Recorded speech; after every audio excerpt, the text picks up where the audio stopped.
Hello and welcome viewers. Today we are going to discuss about the classical theories of income, output and employment in macroeconomics. Actually macroeconomics আমরা জানি there is no difference between output, employment and income, because as employment rises, it implies rise in output and then rise in income. Especially in macroeconomics, there is basically no difference between income, output and income. আমরা আজকে classical model ম্যাক্রোইকোনমিক্সের classical মডেলে discuss করার শুরুতে classical economist বলতে কাদের বোঝায় সেটা একটু বলে নিই। মূলত Adam Smith, JB. Say, David Ricardo, John Stewart mill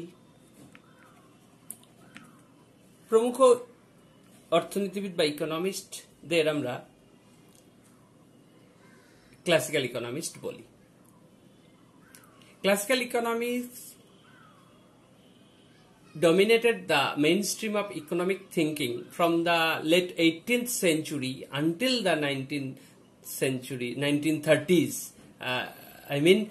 Before Great Depression. Its chief proponents were Adam Smith, J.B. Say, and David Ricardo. The classical scheme of thinking assumes operation of free enterprise. Free enterprise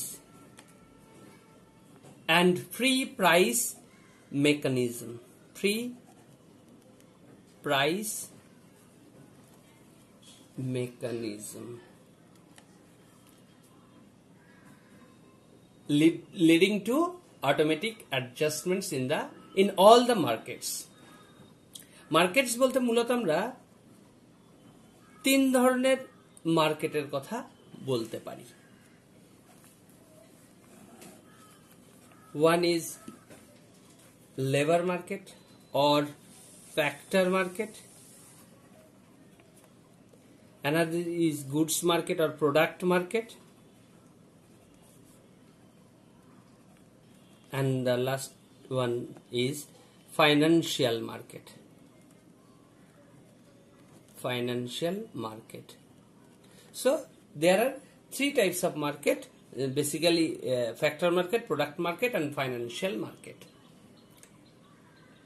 The classical economists believed in the existence of full employment in the economy, and a situation less than full employment was regarded as abnormal, necessary to have a special theory of employment. The classical analysis was based on the Say's law of market. Say's law of market কি বলে? Supply creates its own demand. Supply creates its own demand. অর্থাৎ মার্কেটে আমরা যা কিছুই supply দিই না কেন সেই গুডসগুলো অটোমেটিক্যালি তাদের ডিমান্ড ক্রিয়েট করে নেবে। অর্থাৎ মার্কেটে যাই আমরা সাপ্লাই দেবো সবকিছুই সেল হয়ে যাবে, কোনো কিছু পড়ে থাকবে না, কোনো ওভার প্রোডাকশন আন্ডার প্রোডাকশনের মতো কোনো বিষয় থাকবে না। সেকেন্ড যে বিষয়টার উপর বেস করে ক্লাসিক্যাল থিওরিটা গড়ে উঠেছে, বিল্ড আপ হয়েছে, একটা হচ্ছে সেইজ ল আর একটা হচ্ছে ফ্লেক্সিবিলিটি। ফ্লেক্সিবিলিটি কোন কোন ক্ষেত্রে? Flexibility in price of the goods, flexibility in the wages of the labour and flexibility in the rate of interest. মূলত এই দুটো প্রপোজিশন বা এই দুটো বিষয়ের উপর বেস করে ক্লাসিক্যাল থিওরিগুলো গড়ে উঠেছে বা বিল্ড আপ করা হয়েছে। আমরা এই ক্লাসিক্যাল থিওরিটা ডিটেলসে বোঝার আগে কিছু কনসেপ্ট ক্লিয়ার হওয়া দরকার। এই ক্লাসিক্যাল থিওরিটা বোঝার জন্য আমরা প্রথমে সেই থিওরিগুলো, কনসেপ্টগুলো, যে কনসেপ্টগুলো necessary for understand the basic classical model, সেই বিষয়গুলো আমরা এক এক করে ফার্স্ট ডিসকাস করব। ফার্স্ট কনসেপ্ট আমরা গ্রো করব যে what is full employment, that is we are going to discuss regarding full employment. What do you mean by full employment level of output? An economy is said to be in full employment when its entire labor force is gainfully employed. অর্থাৎ all of the laborers who are want to be employed in the production process are employed. Obviously এখানে আমরা voluntary involuntary প্রসঙ্গটা একটু বলে নিই। Market prevailing wedge রেটে যারা কাজ করতে চায় অথচ কাজ পায় না, তাদেরকে আমরা বলি ইনভলান্টারি আনএমপ্লয়মেন্ট। আর যারা প্রিভেলিং ওয়েজ রেটে কাজ করতে চায় অথচ এবং কাজ পাচ্ছে, প্রিভেলিং ওয়েজে কাজ করতে চাইছে না, তাদেরকে আমরা বলি ভলান্টারি আনএমপ্লয়মেন্ট। এখানে আমরা ফুল এমপ্লয়মেন্ট বলতে ওই ইনভলান্টারি আনএমপ্লয়মেন্টের কথা বলছি। ইনভলান্টারি আনএমপ্লয়মেন্টের প্রসঙ্গটাই ডিসকাস করছি। ভলান্টারি আনএমপ্লয়মেন্ট থাকলেও থাকতে পারে, সেটা বিবেচ্য নয়, কারণ তারা কাজ করছে না প্রচলিত ওয়েজ রেটে। তাহলে লেবার ফোর্স টোটাল পপুলেশনের যে পোর্শনটা, বলা যেতে পারে যে labour force is that part of the population of the country which is physically and mentally able and at the same time willing to work, সেই অংশটাকেই আমরা ফুল এমপ্লয়মেন্ট হিসাবে ট্রিট করছি। সেকেন্ড যে কনসেপ্টটা আমরা বলবো সেটা হলো nominal wage and real wage, অর্থাৎ ওয়েজ সম্পর্কে আমরা ডিসকাস করব। ওয়েজ মিনস ওয়ার্কার এমপ্লয়ারের কাছ থেকে যা পায় সেই প্রাপ্য বা পারিশ্রমিক বা remuneration of the labour is called wage. ওয়েজটা আমরা দুভাবে বলতে পারি, একটা nominal wage and another is real wage.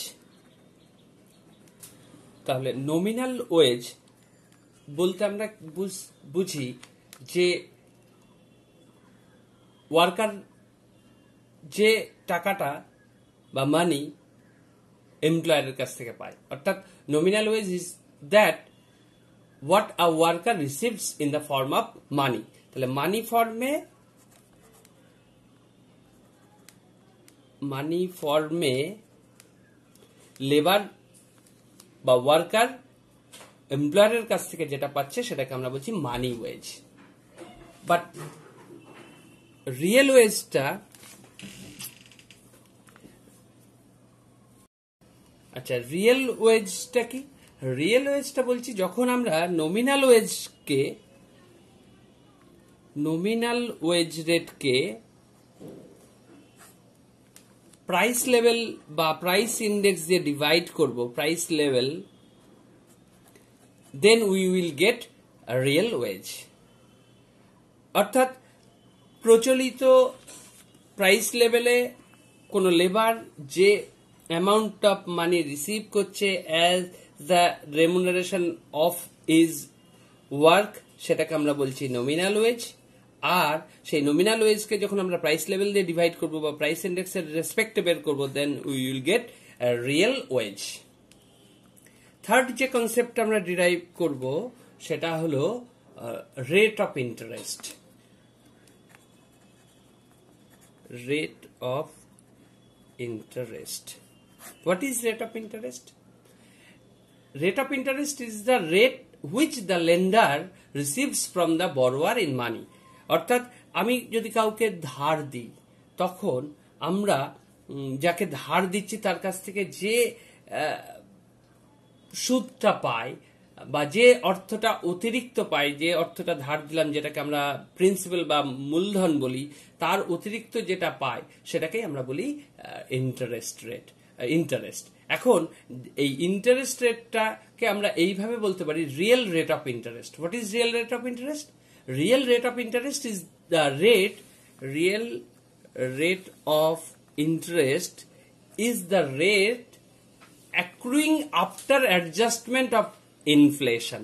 অর্থাৎ নমিনাল আমরা মার্কেটে যে রেট অফ ইন্টারেস্টটা পাই সেটাকে আমরা বলি nominal rate of interest.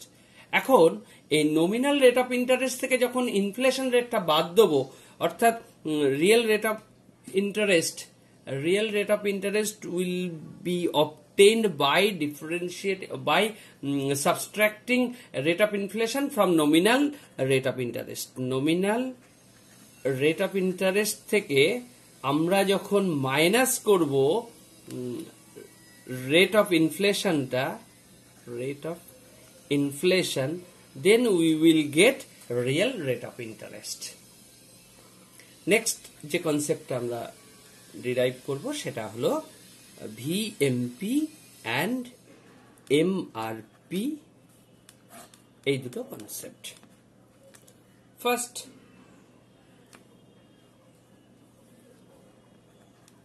marginal physical product. What is marginal physical product? 1 unit of labor extra employment এর দরুন টোটাল প্রোডাক্টের যে চেঞ্জ হয়। ফর এক্সাম্পল 10 জন লেবার এমপ্লয় করলে যদি 120 ইউনিটস অফ কমোডিটি প্রডিউস হয় আর 11 ইউনিট লেবার এমপ্লয় করলে 125 ইউনিটস অফ প্রোডাক্ট প্রডিউস হয়, then due to employment of 1 extra labour output changes by 5 units. So this 5 units of product is the marginal physical product of the commodity. Marginal physical product মানেই তার মানে বোঝাচ্ছে যে আমরা extra 1 unit labour এমপ্লয়মেন্টের দরুন total প্রোডাক্টের কি change হচ্ছে।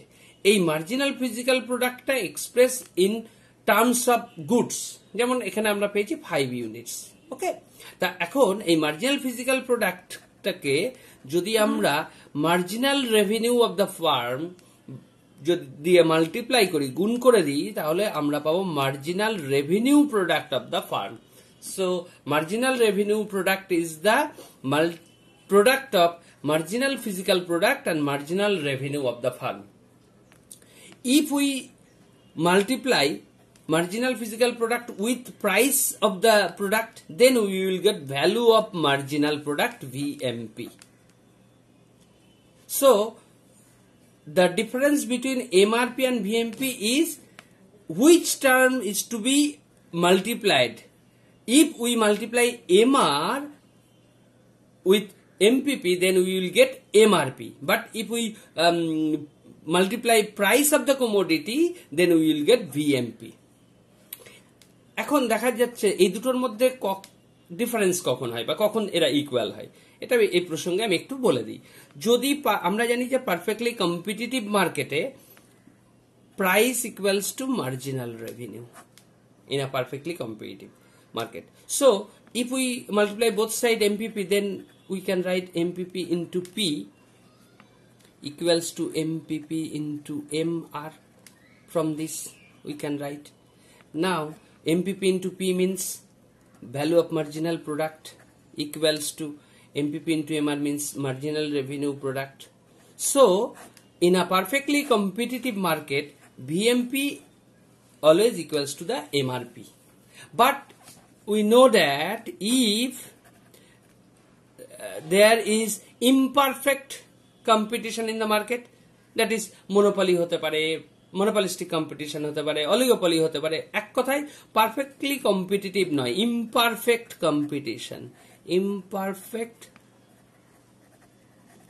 competition, সেক্ষেত্রে আমরা জানি price is greater than MR.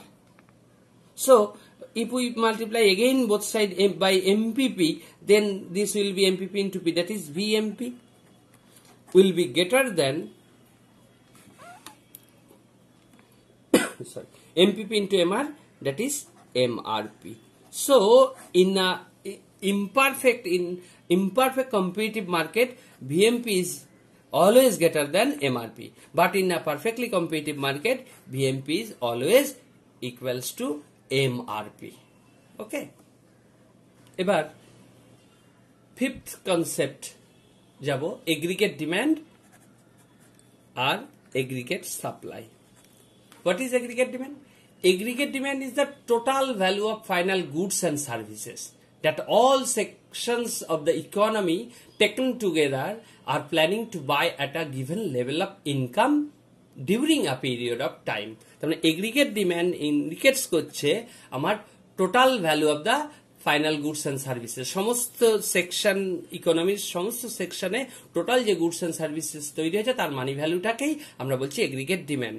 While aggregate supply is the value of final goods and services planned to be produced in the economy during a period, একটা নির্দিষ্ট সময়ে যে পরিমাণ গুডস এন্ড সার্ভিসেস প্রডিউস করার কথা ভাবা হচ্ছে, প্ল্যানিং করা হচ্ছে, তার অ্যামাউন্টটাকে আমরা বলছি এগ্রিগেট সাপ্লাই। এবারে আসি আমরা next, supply of money. Supply of money, what is supply of money? Money supply of a country is the stock of money on a specific day or specific time. This is the sum of the currency held outside banks and checkable deposits. This is the money which can be directly used for the transaction purposes. অর্থাৎ আমরা একটা নির্দিষ্ট পিরিয়ডে, একটা নির্দিষ্ট সময়ে total যে মানি supply থাকে, ইকোনমিতে যে মানিটা থাকে, যেটাকে আমরা ট্রানজাকশনের কাজে ইউজ করতে পারি, সেটাকেই আমরা বলছি money supply or supply of money. আশা করি যে যে বিষয়গুলো ডিসকাস করলাম এই কনসেপ্টগুলোর উপর বেস করেই কিন্তু আমরা ক্লাসিক্যাল মডেলটা এক্সপ্লেন করব, এবং এবার আমরা আসবো ক্লাসিক্যাল মডেলের অ্যাজাম্পশনস এর দিকে। নেক্সট অংশে, নেক্সট ভিডিওতে আমরা সেকেন্ড পার্টটাতে আমরা classical theory of income employment, এক্ষেত্রে আমরা অ্যাজাম্পশনস এবং মডেলটা ধীরে ধীরে বিল্ড আপ করব।